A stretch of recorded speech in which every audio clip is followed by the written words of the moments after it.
Hello les geeks, c'est Aldric de GameGeek et bienvenue sur la chaîne YouTube de GameGeek. 39e épisode de Digimon Adventure cette semaine, avec l'un des premiers épisodes où nos 8 enfants sont tous ensemble, tous réunis, et pas seulement dans le même épisode, mais dans la même aventure et au même endroit. Je ne sais pas vous, mais moi c'était quelque chose que j'attendais tellement que je dois dire que je n'ai pas été déçu du tout. De plus, on n'est pas ici dans une quête épique ou dans une aventure folle pleine de combats, on est dans une petite parenthèse sur ce qui est assimilé à une ère d'autoroute et je dois dire que poser les personnages et l'intrigue, c'est ce que la série pouvait faire de mieux. C'est de plus, comme le présageait le preview, un épisode centré sur Joe. Joe Kido qui est l'un de mes préférés, bon ça vous le savez, surtout que j'ai l'immense chance de lui prêter de la voix dans le fandub Digimon. Mais je dois dire que j'étais un petit peu curieux et anxieux. Allait-il savoir exploiter le personnage correctement avec les 7 autres dans les parages, dont Taichi et Yamato? Eh bien, je ne sais pas si c'est une prise de conscience de la part des scénaristes ou bien un ras-le-bol qui n'a eu cesse de se manifester et d'être entendu, mais nous ne sommes pas du tout dans le Taichi Show dans cet épisode. Il est certes présent, mais au même titre que les autres, et ce n'est pas lui qui va venir en priorité aider Joe dans le combat, non, c'est finalement dans une moindre mesure Mimi, Ikari et leur Digimon. Donc pour resituer l'intrigue, le groupe toujours à bord du Commandoromon est guidé par Telmon jusqu'à un havre de paix, une oasis avec un petit restaurant et une sorte de station de lavage pour les Digimon. Oui, les héros le disent eux-mêmes, tout ça a l'air d'une station-service sur l'autoroute.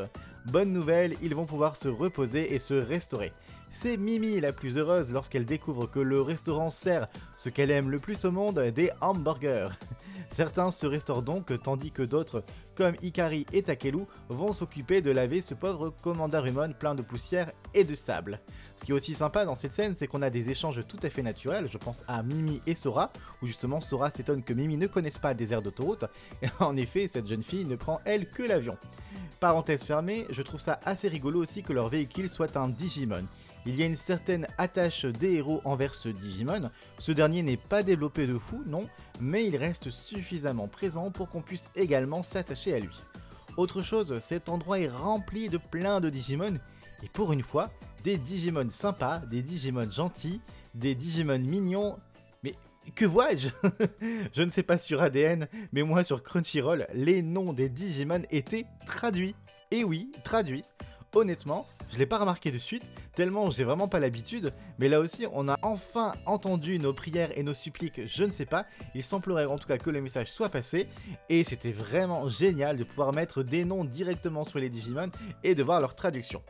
On va retenir principalement deux nouveaux Digimon aujourd'hui, Lunamon qui grâce à ses bulles de savon fait le lavage des Digimon véhicules, tels que Commandarumon ou Tankmon, mais surtout au cœur de cet épisode, c'est Potamon, un Digimon patate. Je l'ai trouvé vraiment adorable.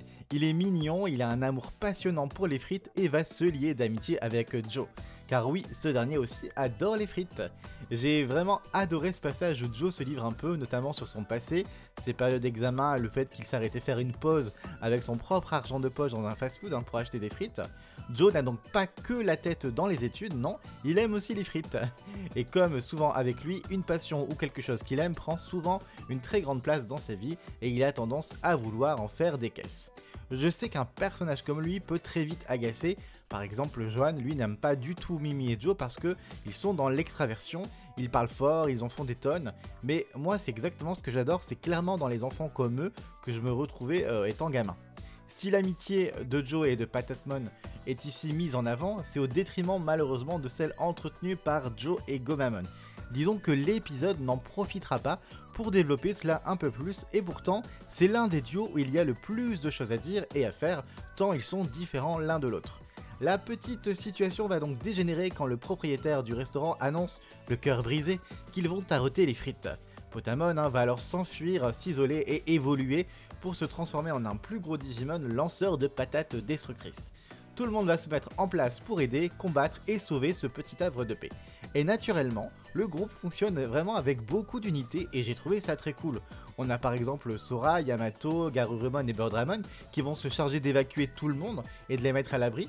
Et puis on a Joe aussi qui va reconnaître son ami en ce Digimon évolué et qui va vouloir le sauver, mettre en place une stratégie et il se fera aider entre autres de Mimi et Commandarumon. Oui, cette scène je l'ai trouvée vraiment très drôle avec la tête de Mimi qui ne sait pas si le plan de Joe va fonctionner et qui hurle de peur. Puis Ikari et Angewomon. Cette dernière utilise la force sacrée qu'elle possède en tant que Digimon sacré pour accentuer les pouvoirs de Joe et Zudomon et leur permettre une attaque ultime et sauver leur ami. J'ai trouvé cette alliance de pouvoirs assez sympa, vraiment inattendue pour ma part, et toute la scène était vraiment très belle. D'ailleurs, on peut revenir sur le fait que Tailmon s'interroge sur le fait que Joe soit le meneur.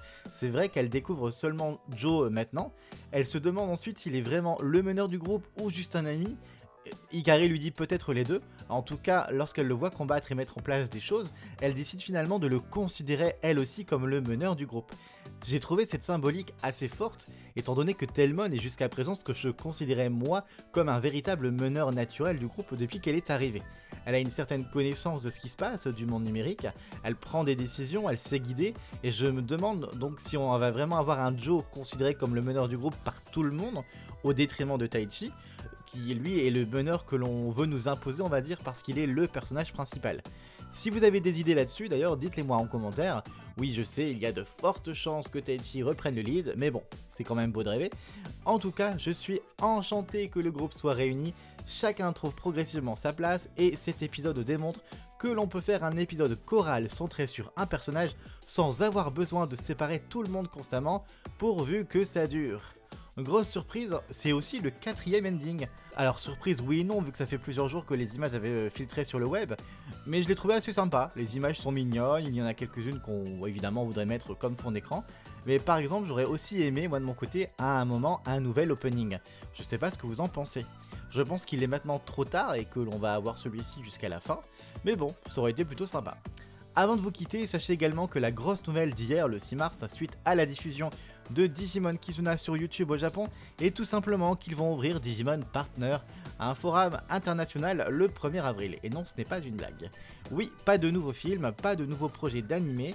Je ne suis pas certain que la nouvelle soit importante pour nous les Français, car soyons honnêtes, à moins de maîtriser l'anglais, pourrons-nous vraiment nous impliquer dans ce forum ? Et voilà, c'est tout pour aujourd'hui. Comme d'habitude, donnez-moi vos avis, vos théories en commentaire, lâchez le petit pouce, abonnez-vous si ce n'est déjà fait. Un immense merci pour votre soutien et votre fidélité, et je vous dis à la semaine prochaine.